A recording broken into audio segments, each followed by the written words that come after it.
right. So please give a big hand to WaterKiosk. Thank you very much and good afternoon, everybody. My name is Samuel Kinyanjui. I'm a co-founder of WaterKiosk Limited, which is a company that is based in East Africa, formerly formed in Kenya. What we do as WaterKiosk is, after realization of the challenges of drinking water, in terms of low access, in terms of unreliability of that quality of water, and also the challenge of safety of that water quality. The challenge is there, so the solution, one of them is desalination. We all know that desalination is expensive in terms of power consumption. So one of the issues to address the power consumption in desalination is solar. So at WaterKiosk we do solar water desalination, and this is making good quality water from any source of water that we have. We do it seawater, we do it brackish water, underground water, and we run on 3 competencies. One is, of course, renewable energy here. We also focus on simplicity, making the equipment as simple as possible so that they can go to very remote places, in the very rural places in the continent, and also looking at the cost. We lower the cost of drinking water by making it more affordable, and also we make the cost of maintenance and sustainability of the equipment. By doing this, the design has taken care of the way the equipment has been designed, such that 80% of the maintenance work can be done by a simple screwdriver and a wrench. This makes it very possible to go in very, very remote places where young people and young people can actually do all the maintenance work, making it simple. The design also factors in, does not use chemicals. So this makes the running cost and operation cost low. And because of not using chemicals, we come to a level of circular economy, integrated approach. And this is why we are able to,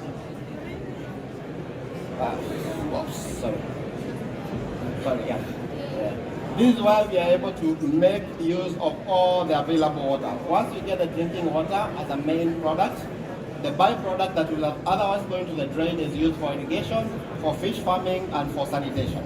This is possible because no chlorine is used during disinfection.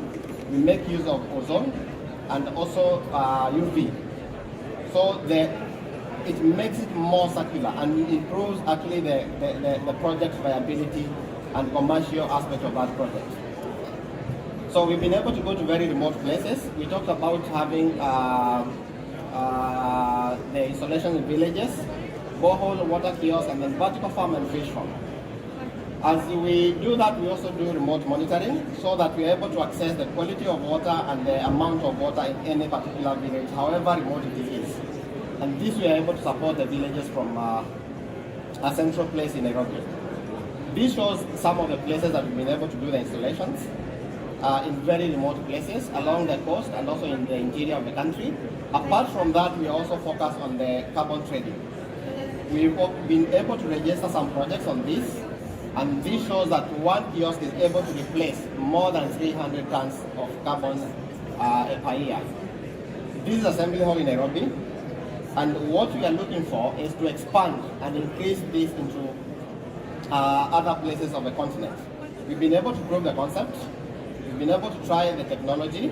Now what we are looking is to doing 1,000 water kiosks by 2025.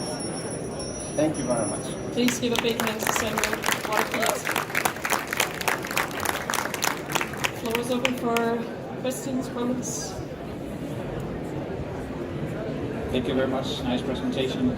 I could see from the picture that you're planning on using RO membranes as your core for doing the decel. So what's the footprint of the photovoltaic cells for, let's say, seawater desalination? How much space does it actually take up? That's one question. The other one is, what is the pre-treatment needed for your technology to work? Because I guess it's very crucial also, especially if you do high pressure RO. Yeah, thank you very much. Yeah, in terms of the pre-treatment, we do both the carbon and sand, and also disinfection. Then from there, now in terms of the solar capacity that is required, a standard unit consumes about 18 kilowatt of solar. In terms of space, we make available structures that are there. If there is a classroom, we have installation in religious centers and most churches and community centers to maximize on the space that is available. Esther? Yeah, thanks for your presentation. Very nice. I like the simplicity of the things. I also have a bit of a technical question. It's desalination. So what happens with the brine, also from the circularity and sustainability point of view? We consider project by project. Once we are dealing with the seawater, remember that we don't use chlorine for disinfection. So the brine has no effect of impact on the aquatic life or the fish or whatever. Number two, in terms of when the level of salinity is high in terms of the brine, we dispose it in a very manageable way using sockets. But in most cases, we've seen that we've been able to reuse the brine for irrigation and for fish. So we haven't had a case that we are having a challenge in terms of, and this is possible because we don't use chlorine. So we are able to make more advantage, and that's why we talked about the circular economy. Yeah, I guess that will make the concept even stronger. If Yes, you really make it so. yes. Yeah. Very true. Congratulations once more. Quick question, in terms of affordability, because you're targeting communities that are mostly in the rural areas, are these communities able to afford your unit if, let's say, funding from donors or something falls off and they are no longer able to get that funding? Like, what is your costing structure?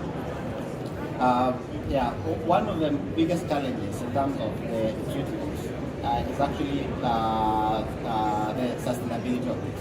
You see, most units have been installed and then 2 years, 3 years down the line they are breaking down. So we factored that as a major component of our systems to make sure that they last in their lifetime. The lifetime is about 15-20 years. So that's a key factor for us. And we have reduced the running cost to make it sure that the communities can be able to sustain. In terms of our model of trade, we are having to partner and get into donors and also the community so that the capital cost can be reduced as well.